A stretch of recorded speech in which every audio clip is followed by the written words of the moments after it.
Estamos começando mais um Viva Mais, é sempre um prazer estar com vocês aqui. É sempre gostoso a gente falar sobre saúde, sobre como viver mais, com mais qualidade de vida. E a gente já quer sempre começa o programa agradecendo, né? A Latábula, Eduardo, muito obrigado por esses móveis maravilhosos, confortáveis, gostosos que você sempre empresta para nós. A Boutique dos Lustres, Marcos, obrigado pelas nossas luminárias lindas, maravilhosas. A Filozon, né? Melhor aparelho de ozônio que existe. Obrigado a de Bueno Marcenaria, que fez essa moldura linda nos nossos musgos escandinavos da Luísa Pilau. Luísa, muito obrigado pelo nosso quadro lindo de musgos. Dá uma alegria no nosso programa. A Romanza, né, que faz a nossa cozinha quando nós temos alguém fazendo a nossa saladinha. A Graça Brenner, nossa arquiteta, que fez todo esse cenário lindo para nós. Império Persa de lá, muito obrigada por esses tapetes lindos que sempre estão aqui conosco. E a Bela Artes Precianas, né, por esse cenário lindo, papel de parede, as almofadas.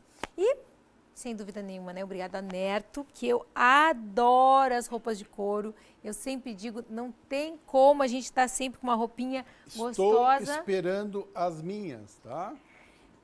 Claro, ué, qual é o Ele problema? tá louco para usar uma roupa de uma calça de couro. Ele está ansioso. Calça de couro, de preferência uma de cada cor, tá? Não, isso aí não dá. O cunhado tá rindo, né? Cunhado é isso mesmo, né? Mas eles ficaram de me fazer umas roupas de couro. Se a live tá sacudindo é porque meu marido não tá parando de rir.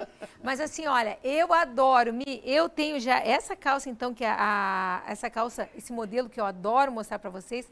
A gente não tem vontade de vestir outra roupa, é uma delícia. Agora vem inverno? Não, agora vem o Dia das Mães. Um casaco de couro, Meninas, agora vem o Dia das Mães, Bonito. não esqueçam. Que mãe que não adoraria uma calça assim gostosa, fácil de usar, tá? Então, nós já estamos resolvidos também, né, Vitor? Nós somos avós, né? Alexandre, fala alto, o que você quer falar? Não. Tá, agradecer o Zafari, que é nosso patrocinador, porque ele fica fazendo gestos de lá, eu nunca sei o que ele quer que eu diga. O Zafari, que é o nosso parceiro de 8 anos, mas a Nerto fica no segundo andar do Iguatemi, o telefone é 98 17, vou lá, 981 70 11 11, 981 70 11 11. Agradecer o Zafari, que é o nosso patrocinador de 9 anos, nós já estamos indo pro programa, né? Não sei, é tanto tempo assim. Nós já estamos indo para 9 anos. Eu não tinha cabelo branco na época. Mas nós estamos ficando mais sábios, né? A gente vai tendo mais idade, mas a gente aumenta a sabedoria. Falou da Filozon? Agradecer a Filozon, melhor aparelho de ozônio do mundo. Que infelizmente, Vitor, os dentistas já podem usar com o consentimento pleno do Conselho Federal deles. E nós vamos ser os últimos a entrar, né? Aí é muito bom. É mais ou menos o sofrimento que vocês tiveram com a acupuntura, né? Exato. Mas muito bem, Dr. Vitor é meu professor na especialização em acupuntura. O pessoal sofre lá, eu sou um dos mais velhos. Eu fui para acompanhar a filha mais nova, a Dani, né? Porque sempre foi uma curiosidade minha, eu faço artes marciais desde guri, e eu era paciente de acupuntura. Tu então... sempre fez acupuntura. Tu te lembra, né? Sempre gostou. Com paciente. Tinha um Sempre japonesinho gostou, que chamava o Shida, do Kenpo, Sim. que ele ia lá e fazia acupuntura cada vez que eu me machucava. E quando eu estava na faculdade de medicina, eu me lembro que eu perguntei várias vezes sobre acupuntura e sempre me foi dito que não era reconhecido, que não era assim, não era médico e tal. O Dr. Vitor, a especialização dele é em ginecologia e obstetrícia e é acupunturiatra, que é o termo correto. Aliás, como especializando em acupuntura, eu fiquei sabendo o termo agora.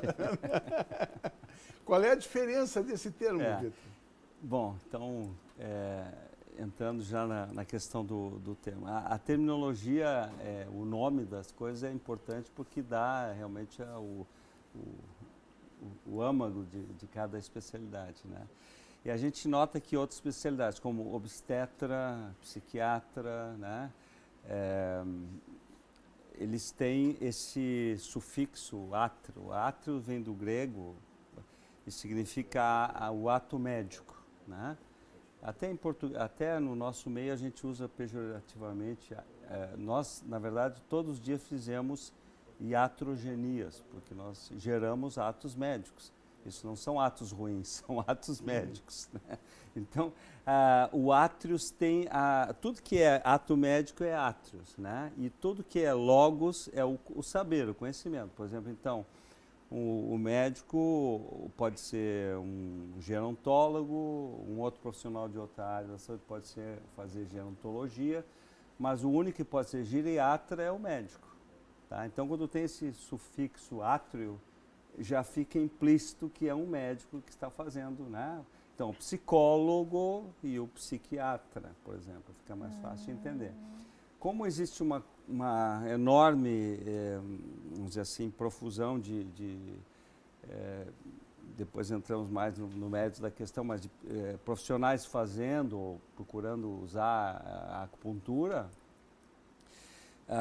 todo esse consenso, o grupo que está mais pensante sobre a acupuntura resolveu introduzir, claro que com dificuldade, porque é um termo um pouco mais difícil até de pronunciar, acupunturiatra ao invés de acupunturista, como se fosse o acupunturista, não deveria existir, mas existe o técnico, aquele que faz a especialidade, a técnica, usa a técnica da acupuntura, mas o especialista em acupuntura, na área médica, é o acupunturiatra.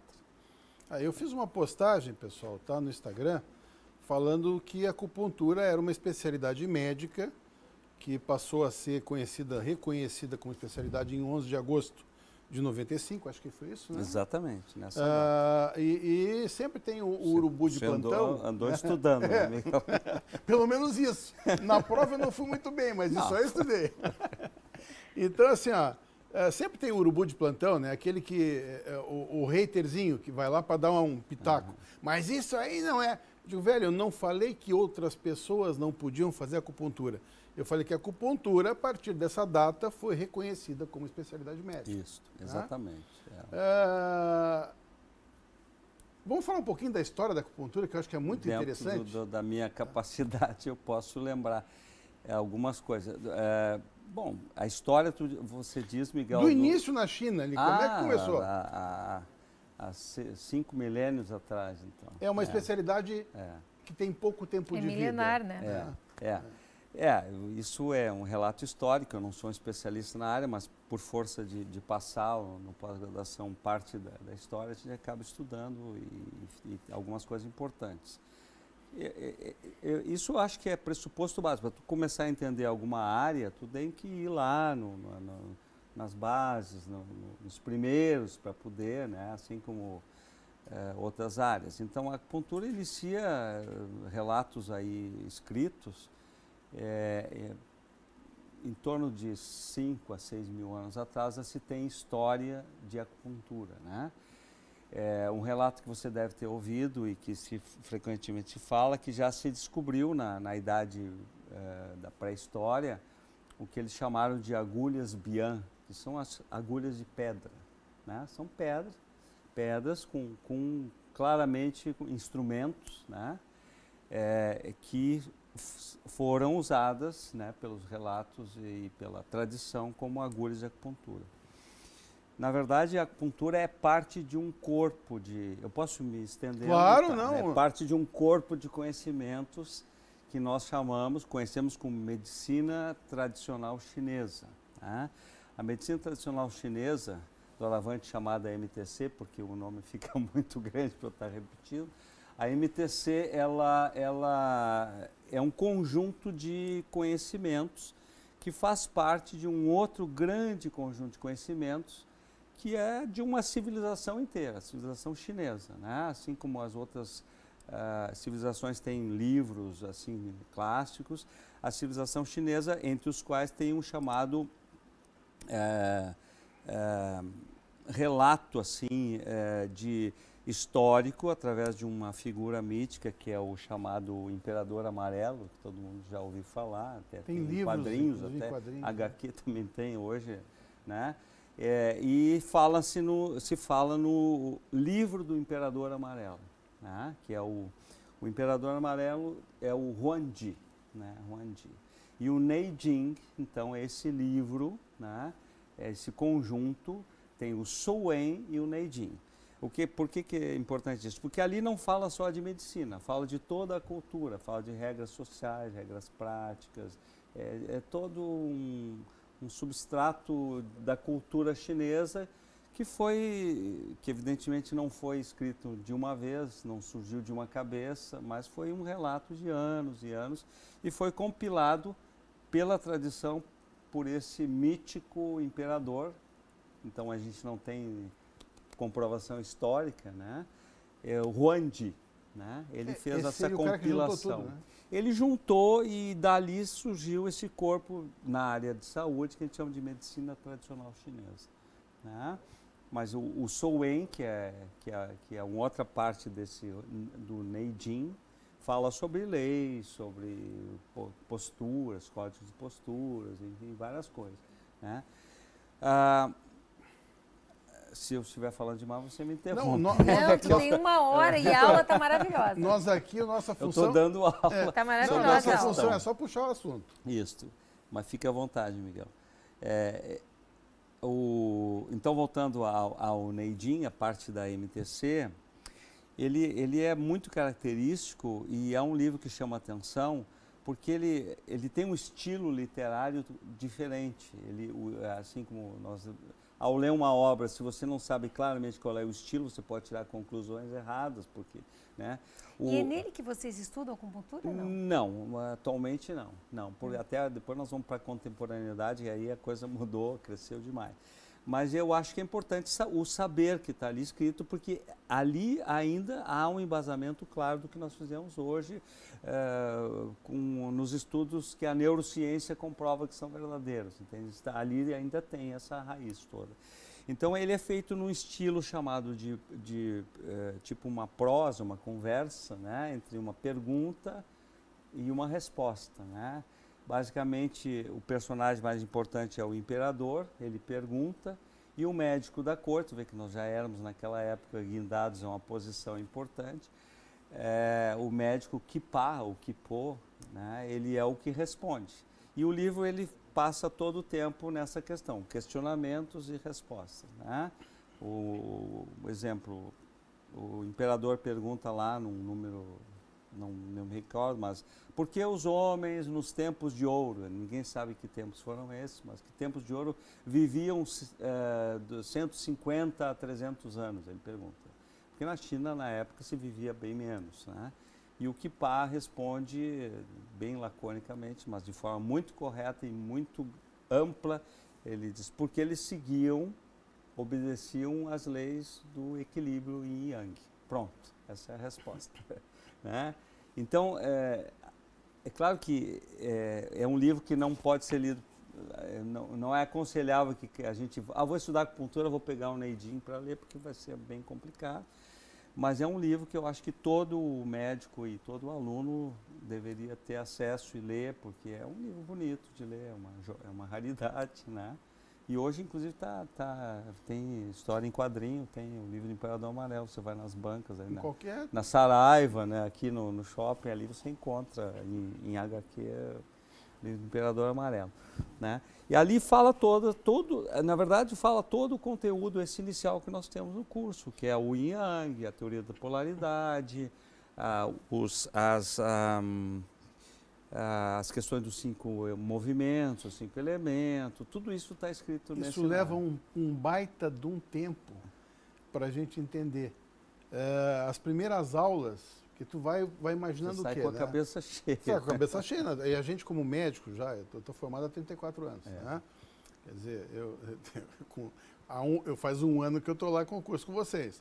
Então a ideia, o que a gente imagina? Né? Que tu vai ter uma teoriazinha básica e que depois tu vai para a acupuntura. Bom, a gente tem uma parte prática, que são nas sextas-feiras, que é fantástico. A partir do terceiro módulo. Então, para quem quiser ter uma experiência de acupuntura, pessoal, no centro de saúde, no posto de saúde modelo, ali na... PAN 2. No PAN 2, né? Ali não sei se ainda chama. Na frente do Julinho ali. Isso, é o mais antigo. É gratuito ali. E a gente tem a chance de praticar acupuntura. Mas Vai bastante gente lá? Sim, a nossa demanda ali a gente tem uma demanda reprimida, inclusive, grande, tá? Porque ali, eu não sei se você sabe, Miguel, entra pela central de consultas ali, para a especialidade. Então, nós somos a referência ali, vocês quando estão lá também, e o para toda a região de Porto Alegre. Então, por exemplo, um colega lá num outro hospital, ele pega uma ficha daquela de referência quando referência, coloca a acupuntura e aí cai numa lista do postal de modelo. Então não é só querer ir, o médico tem que indicar. Eu até para não dar uma informação. Mas é aquela história. Quem quiser ter uma experiência com acupuntura, desde que siga os trâmites legais. Pela sua, como é que chama a unidade de saúde? UPA, e o médico vai referenciar, enfim. Mas é impressionante que a gente atende uma quantidade enorme de gente. E é o que eu estava falando antes aqui de começar o programa, né? O que deixa a gente mais impressionado é que muita gente entra com alguma impossibilidade física. Não consigo levantar o ombro, vai até aqui. Eles botam 3 agulhas e o cara levanta o braço lá em cima. E ficam assim, são 5 ou 6 macas de cada lado. E depois de colocar as agulhas, os caras dormem que tu tem que acordar. Muitas vezes tem que tomar cuidado para os caras não caírem da cama. Com todo o barulho, com toda a conversa, grande, né? Tamanho relaxamento que existe.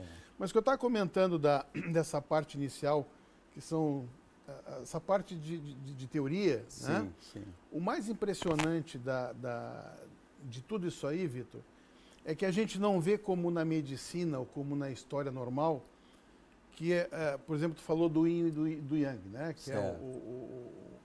Teoria das polaridades. Das polaridades, né? Que seria o sol e a água, ou o fogo e a água, depois vem os elementos, depois os movimentos, daí tem... relaciona com as épocas do ano, né? Inverno, verão, depois com o pai, com o filho. Todas essas teorias, nenhuma delas esculhamba a anterior. É um somatório. Né? O chinês não tem isso de agora não é mais isso aqui, agora é esse aqui. A gente está acostumado a cada, não sei, 20 e poucos anos... Muda tudo. Ter uma mudança. Mas acontece o seguinte, como isso foram... por exemplo, essa cultura chinesa sempre baseou muito na observação. E isso é um relato que a gente pensa, eu mesmo pensei, me debrucei sobre essa ideia. Como chegamos a essa... Né? Porque eu sempre pergunto, quem me ensinou isso? Mas como foi esse processo até chegar hoje aqui, a gente está falando da acupuntura? E é um processo de séculos, de 5 séculos, né, praticamente, mas eminentemente baseado na observação. Então, eles conseguiram desenvolver técnicas de semiologia, vamos dizer assim, de propedêutica, semiologia, incríveis, né?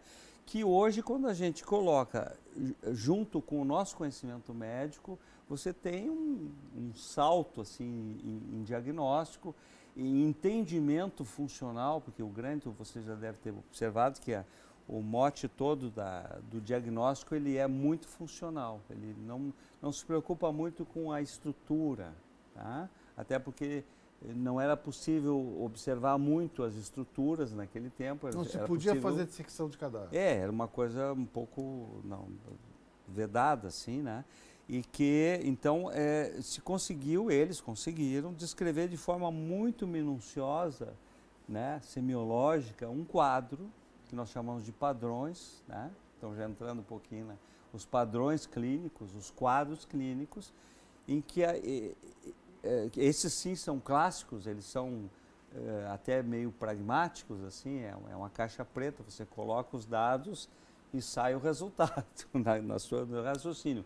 Inclusive, uma crítica que a gente ouve, a medicina chinesa tem que ter cuidado, porque ela é muito... Na verdade, ela é muito mais pragmática, no sentido de se tu usar... ela é muito mais, como eu digo, essa caixa de que tu coloca os dados e sai a informação... A semiologia é mais lógica.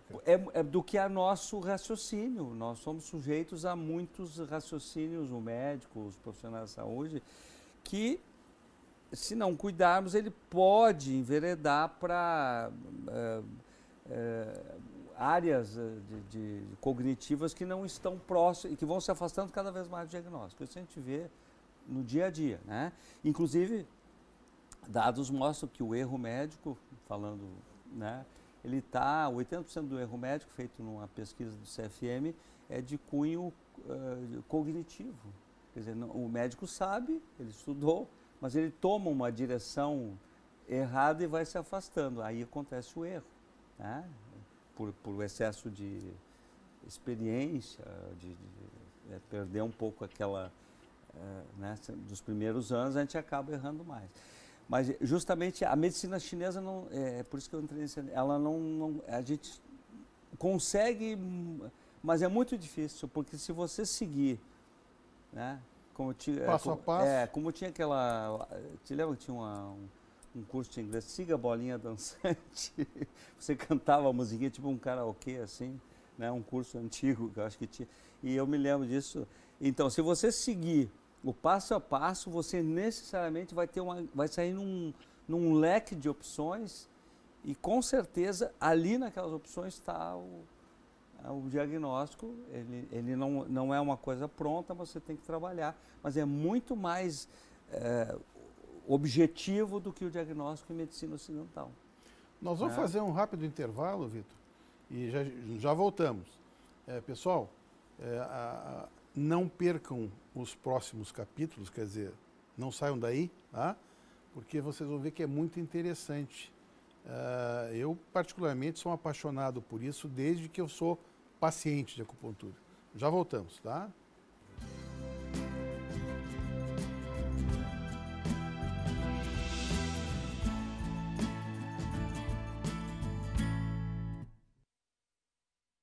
Seu sorriso está sempre com você. Ali no bairro das Três Figueiras, o Centro Odontológico 590 reúne o melhor para o seu sorriso ficar perfeito. Tratamentos com tecnologia e os produtos mais modernos do mundo. Profissionais especializados, capacitados e treinados em todas as áreas da odontologia. Atendimento personalizado, com carinho, respeito e preço justo. Liderado pela doutora Ana Paula Sorrentino Delvaux, pós-graduada em implantodontia e prótese, o Centro Odontológico 590 ainda reúne doutora Larissa Leite, especialista em odontopediatria, doutora Gisela Grande, especialista em cirurgia bucomaxilofacial, doutora Catra Itápia, especialista em endodontia, doutora Karine Betiol, especialista em periodontia. Seu novo sorriso está no Centro Odontológico 590, Avenida Carlos Ruber, 590.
Você sonha com agilidade ao dirigir, com incrível design aerodinâmico, segurança e precisão nas curvas e a potência que você sempre quis.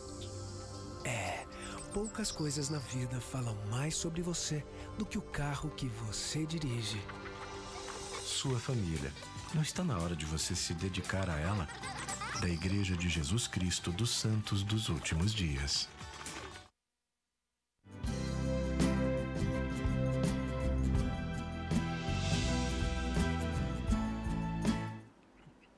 Então, pessoal, nós estamos voltando e estamos hoje com o Dr. Vitor. que é meu professor lá na especialização em acupuntura. Tá? Uma das características que eu estava comentando aqui no intervalo, né, que eu achei fantástico aqui, o atendimento do acupunturiatra, né, que é o termo que eu fiquei conhecendo agora, ou do médico especialista em acupuntura, o que a gente vê normalmente, isso eu estou falando por mim mesmo, né, que a gente vai se distanciando dos pacientes e o médico muito pouco bota a mão no paciente hoje, né? E uma das coisas que o pessoal se sente muito bem lá na especialidade, lá nos tratamentos com a acupuntura, apesar da quantidade de alunos e quantidade de professores que a gente tem lá, que ficam cada vez tem mais de 30. Poderia até a pessoa se inibir, né? Mas não ao contrário. É ao contrário. Se sentem muito bom. Porque o médico lá ele não só bota a mão no paciente, Ana, como ele pergunta sobre a vida, sobre a noite, como é que é o sono, como é que é o xixi, como é que é o cocô, se gosta mais de salgado ou mais de doce. Tudo isso tem relação na medicina chinesa. E independente do pé tá limpo ou tá sujo, tem uns que vão de chinelo, eles botam a mão no pé com todo carinho para colocar a agulha. Esse contato com o paciente é um diferencial da especialidade, né, Vitor? Sem dúvida, Miguel, muito bem observado. Quando eu iniciei na década de 80 a fazer a especialidade, eu vinha também de uma formação ocidental e já muito relacionada. Embora a minha especialidade me favoreceu bastante, porque o obstetra tem que botar não a mão. Bota a mão não consegue ganhar a relação médico-paciente, né? Mas isso, a gente vê colegas que vêm de outras áreas, que estão muito acostumados com essa questão do exame, da imagem, hoje em dia isso aí. E a gente fala do início, olha, a acupuntura, um parênteses, a acupuntura no Brasil, né? Nós não falamos em medicina chinesa no Brasil, porque não existe, tá? Só para abrir um gancho aí. No Brasil só existe a especialidade médica acupuntura, tá? Ela foi retirada da medicina tradicional chinesa. O médico que faz o curso não sai especialista em medicina tradicional chinesa, mas sai especialista em acupuntura, tá? Mesmo que vá estudar na China? Não, mas aí eles foram para a China. Aí é outra questão. Mas é muito difícil, eu posso dizer, o médico fazer um curso regular em medicina tradicional chinesa na China para estar apto a tratar pessoas. Ficaste quanto tempo lá, Vitor?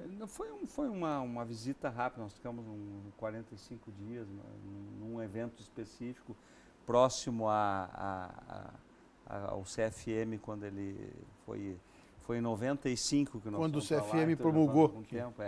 11 de agosto e em 2 meses depois, agosto, setembro, outubro, final de setembro para outubro, nós fazíamos a primeira reunião da Sociedade Médica Brasileira de Acupuntura em Beijing, que foi um ato solene lá, enfim, a gente foi levando já alunos.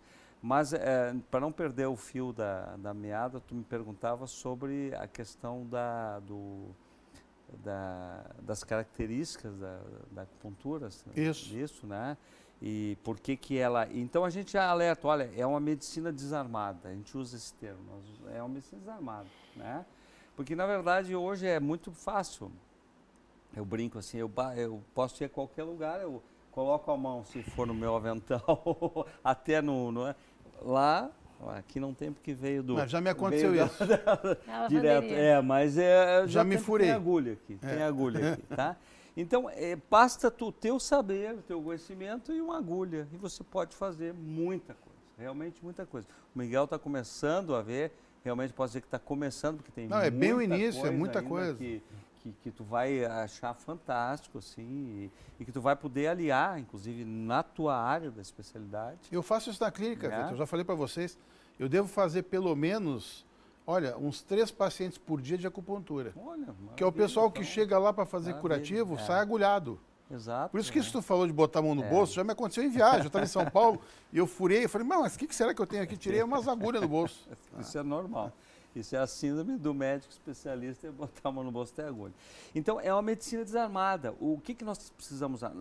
Às vezes a gente vê uma certa, não dificuldade, mas colegas que vêm com muita limitação, isso é meia-culpa nossa área, na questão semiológica já, porque estamos muito inseridos na questão do exame.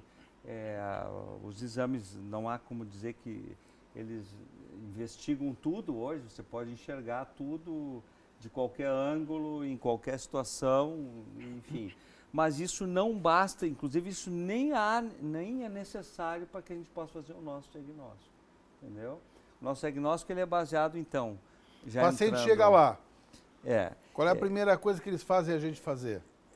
Pegar o pulso do paciente, sentir o pulso do paciente. Exato, é baseado nos 4 exames. Na verdade, se você observar, todas as racionalidades médicas, elas são baseadas nesses 4 exames, né? Que é a inspeção, a olfação, a palpação, né?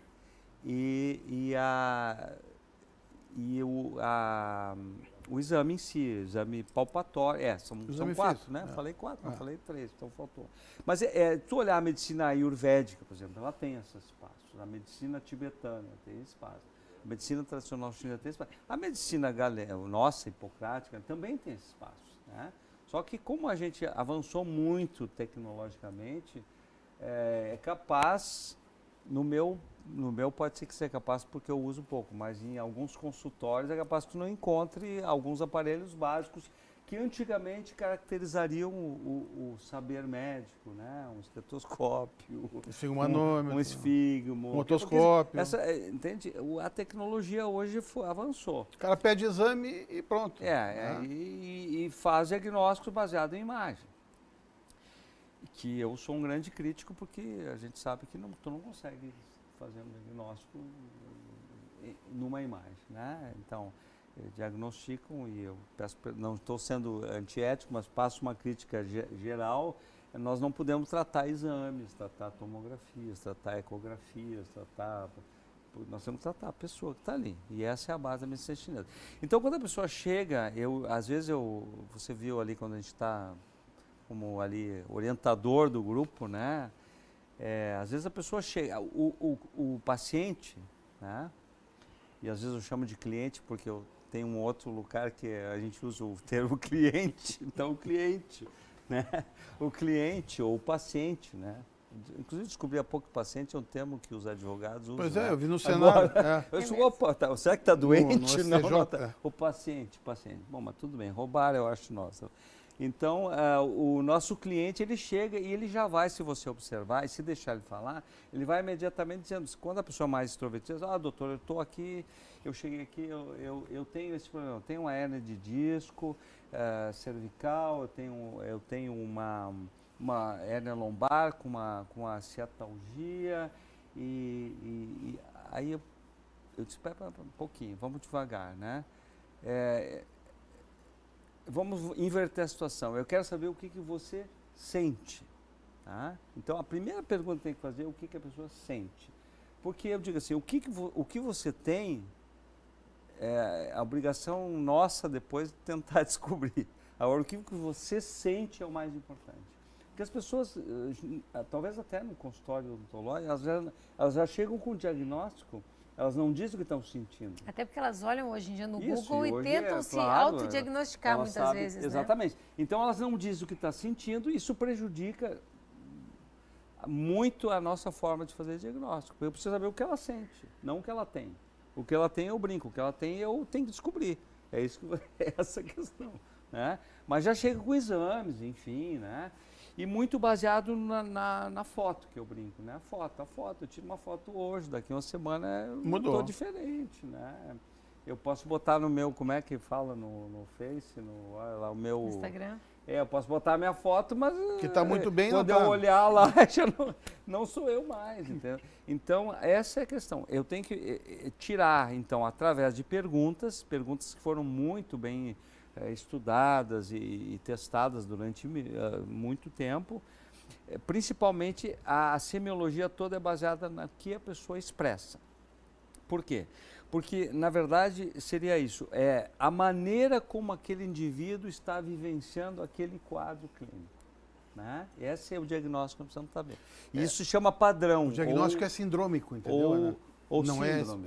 Né? Não é específico. É. Por exemplo, tu pode ter uma pessoa com o mesmo tipo de patologia, mas a síndrome dele é outra.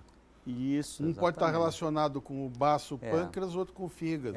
A gente fala bem claro isso. A nosologia nós temos que dominar, ter o diagnóstico, até porque nós temos que fazer uma interface com os outros médicos, nós temos que botar um CID, nós temos um convênio, nós temos que classificar. Então, eu tenho que saber a nosologia, né? Mas, na verdade, não me interessa muito do ponto de vista do meu processo. Eu tenho que saber o padrão sindrômico. E aí entra aquela história que você já... o mesmo padrão sindrômico pode ser 4, 5, 6 nosologias diferentes. E uma estrada de mão contrária. Uma nosologia pode ser 5, 6 síndromes diferentes. Então, não adianta eu tratar aquele indivíduo na minha frente com o padrão ouro, a medicação mais moderna, porque eu não sei, evidentemente, qual é a forma que ele está expressando aquela nosologia, né? Então, para asma tem um protocolo tal, né? Vamos dizer assim. Para a medicina chinesa, acupuntura, eu não me adianta saber se a pessoa tem asma. Eles não têm um protocolo definido. Qual é a expressão que tem a nosologia asma? E só para complicar um pouquinho, é uma estagnação do Qi de Gan, uma deficiência do Qi do rim, a deficiência do Qi do pulmão, a hiperatividade do Yang, enfim, aí vai, né? E porque cada um tem um tratamento. Isso nos dá a grande vantagem de customizar, usando um anglicismo aí, de dar a cada um o tratamento mais próximo da realidade que ele está expressando. Porque se a gente notar, não sei na especialidade atual, mas as pessoas, isso é real, elas nunca expressam o diagnóstico, a doença da mesma forma, né? Então, você pode olhar um diabético, ele tem sinais característicos, mas ele tem detalhes, né? Um asmático.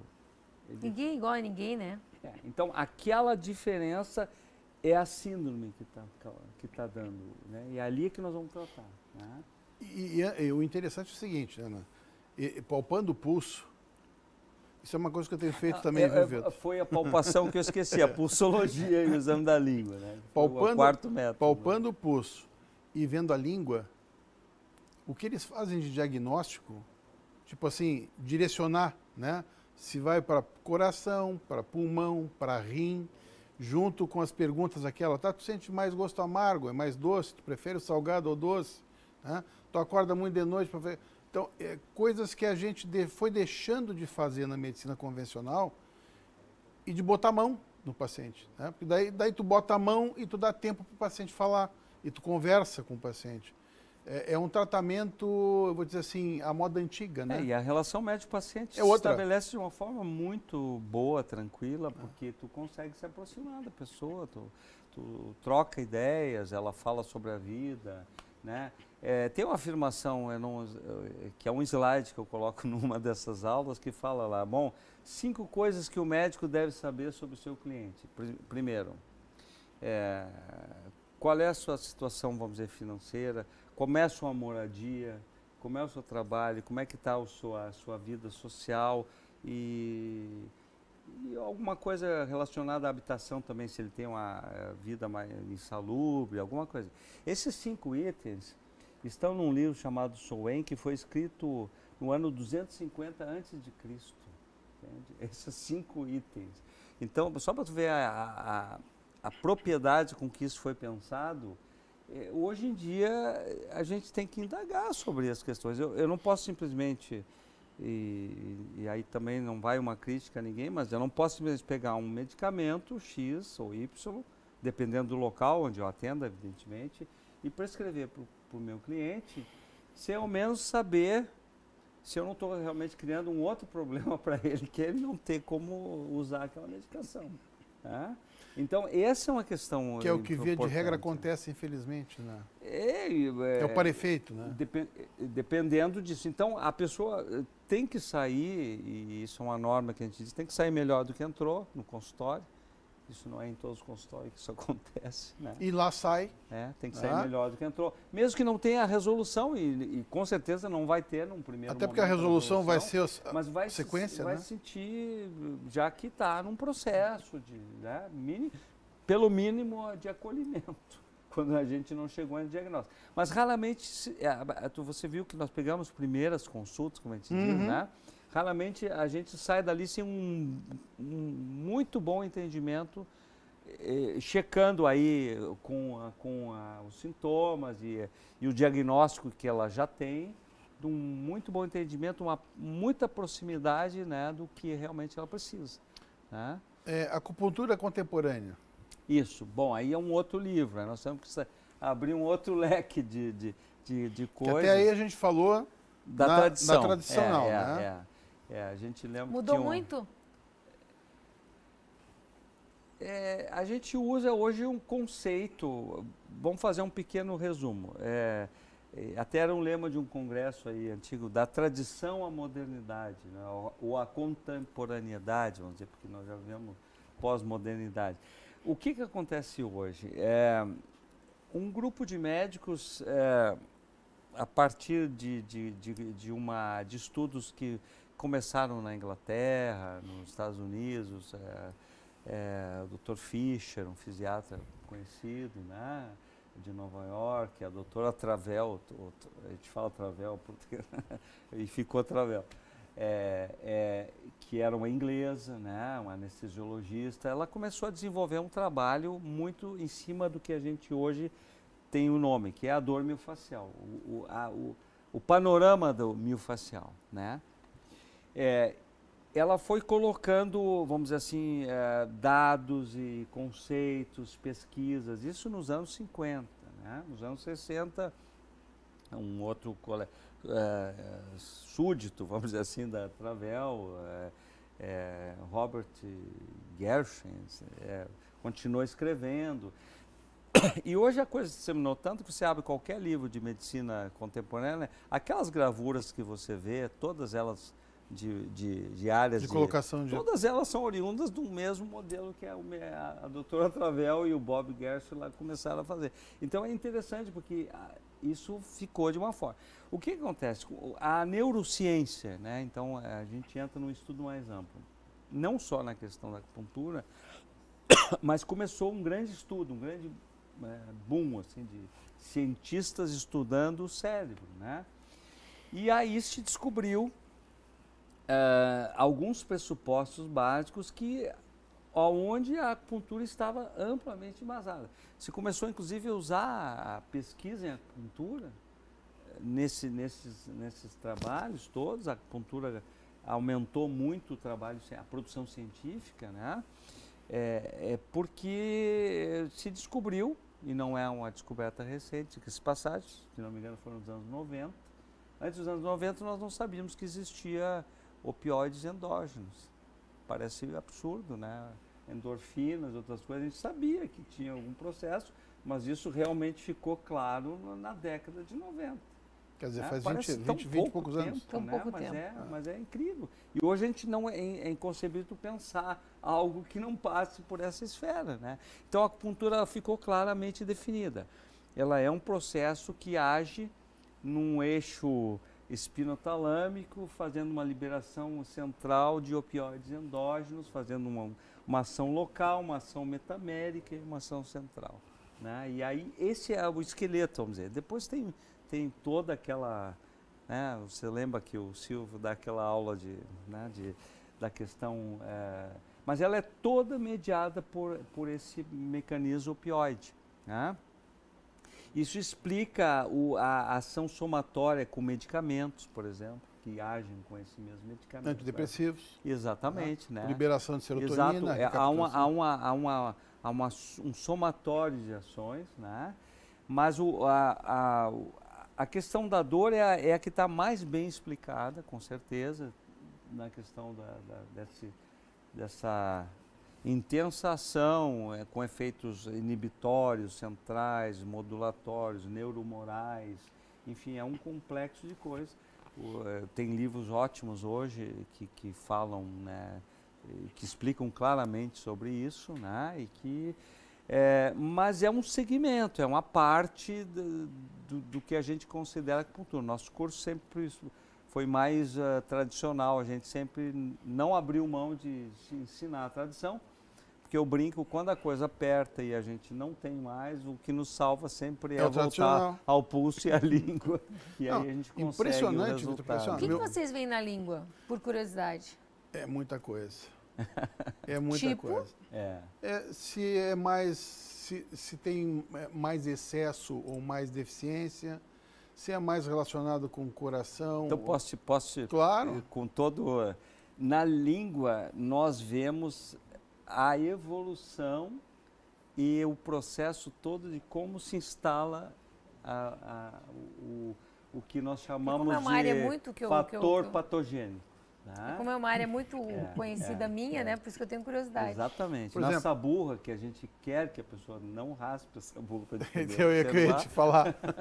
Porque se observa a saburra, né? A saburra, ela é uma monitorização da evolução, da entrada, vamos dizer assim, aí tem que entrar no conceito de tipo patogênico, antipatogênico. Mas por que vocês não querem que tire a saburra? Porque a saburra, a saburra normal da língua, ela é uma saburra transparente, que permite ver o corpo da língua, a cor, enfim, translúcida e mais clara. Quando ela começa a ficar mais grossa e de cor amarelada ou gris, cinzenta, ela está mostrando a evolução de um fator patogênico dentro. Que vai para um lado ou para o outro. Isso que ele está falando de Qi, ele não vai falar porque ele é professor lá, né? Mas o Qi é energia, tá? O leigo traduz como energia vital. Um engenheiro já iria me contrapor, dizer, a energia é a unidade, a medida de produção de trabalho de um sistema, mas tem um pouco dessa questão vitalismo lá antiga, mas a gente ainda traduz. Hoje tu observa que a gente procura não traduzir mais, a gente fala Qi. Pois fala Qi, né? Mas que pro leigo o Qi não vai entender, porque ele falou o Qi... Porque o Qi é a ação, é o movimento, é a estrutura, é a matéria, é o que acontece, o Qi é todo... O que eles definem como Qi é aquele barulhinho da chaleira, sabe? Quando tem a chaleira fervendo ali, que começa a levantar, faz né? Aquilo aí... Que no japonês, que você tem mais conhecimento, é o Ki. É o Ki. Que daí vem o Ki, vem o Kiai, vem todas essas... Tá? É um sopro, uma explosão. Tá? Uma explosão de energia. E o ideograma é uma chaleirinha, hoje já é bem moderna, mas é bem antigo, é uma chaleirinha levantando, saindo vapor. Mas inclusive tem delimitações da língua. Uma panela de arroz, na verdade. Não a panela de arroz. A panela de arroz saindo, né? Que o arroz é característico da cultura. Mas o impressionante, assim, é que a gente tem relatos, e eles chegaram a ver muito disso ao vivo, de pessoas que faziam diagnóstico de tipo assim, tu tá com, tu tem um problema no septo ou no seio nasal, tu tá com uma sinusite do lado direito, assim assado, palpando o pulso e vendo língua. O Vitor, meu filho, que é teu xará, o Vitor tem um amigo que faz isso há muito tempo, tá? E que ele palpando o pulso do Vitor e a língua, ele disse assim, olha, tu parece que teve um episódio de cálculo renal no rim tal. Quer dizer, entendeu? E era verdade, porque ele teve que fazer, inclusive quebrar com laser. Isso está baseado na pulsologia. Então, saindo a língua, só para terminar a questão, ela é dividida numa topografia. Tu tocando no pulso, tu diz isso? No pulso e na língua, né? A língua tem uma topografia. Mas tu tem que tocar na língua da pessoa? Não, só observar. Eles não podiam tocar, inclusive a medição do pulso, tradicionalmente, antes, eles faziam com uma cedinha em cima, né? O chinês não podia tocar. Exato, E aí o médico da corte recebia um boneco mostrando onde é que estava as coisas para ser examinado, porque algumas vezes não podia tocar. Não podia tocar no paciente. Imperatriz, é bem complicada a vida deles. Né? E recebiam o seu soldo, o seu salário, só quando não tinha ninguém doente. Né? Pois esses eram os médicos sem pés no chão. Quando tinha né? muita gente doente, ele diminuía Ele recebia por saúde e não por tratar por doença. saúde, não por tratamento Seria de bom, doença. Mas estava falando da língua, a divisão, a topografia? Bom, a topografia, assim, o fundo da língua, primeiro, o corpo é dividido no que a gente chama de 3 compartimentos, que em chinês é jiao, né? E é san de 3, né? Então, o sanjiao seria o corpo, um mecanismo todo que coordena esses 3 jiao. O jiao superior, o jiao médio e o jiao inferior. Limitado basicamente pelo diafragma, fígado, né? Órgãos do tórax, órgãos do abdômen e abaixo da pelve, o rim, né? Que tem claramente funções bem claras, bem diferentes, a gente sabe, né? A parte reprodutiva, a fabricação de energia com a parte de cima, né? Então, mesmo ocidentalmente, a gente já tem essa ideia dessa compartimentalização. Então, a língua é dividida, no fundo, desenho da de língua trás para mesmo, frente, passando do fundo, coração, jiao inferior, jiao médio e jiao, a ponta, jiao superior. Né? Então, por exemplo, uma série de pontilhados, que a gente chama de spots vermelhos na ponta da língua, você pode dizer, isso calor, já viu, né? Olha, a senhora não está dormindo coração, bem, né? Está ansiosa, está com ansiedade, porque tem pontinhos vermelhos na área que é relacionada ao coração na ponta. O que coração tem com dormir? O coração na medicina chinesa está relacionado, chama a morada da mente. Né? Então, para todos os aspectos emocionais, psíquicos, estresse, reações, é o coração, tá? Não só com bomba. E aí vai, no meio tem uma greta, normalmente, quando ela está muito funda, a gente pode diagnosticar, com certeza, está muito cansada, está com consumo do Qi muito grande, porque aquilo afunda de forma, e ali é a zona de produção da energia. Quando está muito marcado do lado pelos dentes, marca de dente, que é um edema apenas, né? Mas que isso é um baço hipoativo, deficiente, lento. Então, muito legal. Mas o que a gente falou nisso da parte mais moderna, né? O que acrescentou aí, Vitor, seria o que? A eletroacupuntura? A eletroacupuntura não é um outro tipo de acupuntura, é apenas um instrumento. É como se fosse um instrumento de outro profissional que usa um bisturi, que é o que eles não tinham odontologia, no passado, laser, né? alguma coisa. Ele não agrega nenhuma outra coisa, a não ser uma praticidade. Por exemplo, quando eu tenho que fazer um estímulo que tem que ser, vamos mais falar, rápido ou mais devagar, uma frequência maior ou mais lenta, né? Eu teria que fazer isso com a mão, né? 3 Hz. Quer ficar? 15 Hz, 20 Hz. Fazer uma sedação, né? Para um procedimento cirúrgico, né? Que não é uma anestesia, porque ela não vai em planos anestésicos, vai ficar acordado, mas vou fazer uma sedação, eu tenho que fazer com 200 Hz a frequência. Então, isso antigamente tinha uma fila de médicos revezando, parava um, vinha outro, tem que fazer 15 a 20 minutos antes do procedimento, imagina que dificuldade. Hoje você liga no aparelho, e aí que os trabalhos científicos começaram porque era muito difícil mensurar. Quando mudava o médico, o trabalho se perdia, porque não tinha as características que a ciência exige, que é controlado, tudo controlado mesmo. Então, com a frequência controlada, você faz trabalho científico, você tem toda essa questão. Nós estamos quase chegando no fim do programa, Vitor, por ver como passa rápido, né? Exatamente. E a acupuntura é uma coisa que a gente pode falar, várias vezes. Foram mais de 6 meses só dessa parte de história, Ana, e de correlacionar. E ainda não acabou, né? Porque a gente ainda está vendo... Ainda estão vendo os caminhos os caminhos ainda. Mas é impressionante, né? O conhecimento que eles têm de anatomia. Porque assim, normalmente... Assim, tem que colocar no lugar perfeito, né? Eles sabem por onde passa cada nervo, onde é que tem cada inserção muscular e fáscia, porque muitas vezes tu tem que tratar...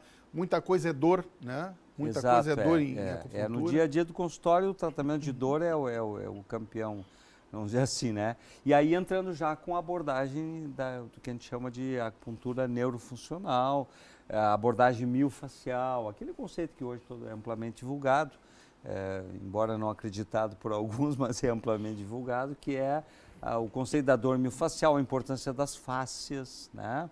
Desse tecido todo, desse sistema que envolve todo o corpo, que dá a mobilidade para uma articulação, para um músculo. Não, uma dor muscular é terrível. Ana, né? a uma pessoa mínima que não tem contenção, movimento, depois de 3, 4 agulhas tem um movimento. Porque nós trabalhamos exatamente nesses padrões ali.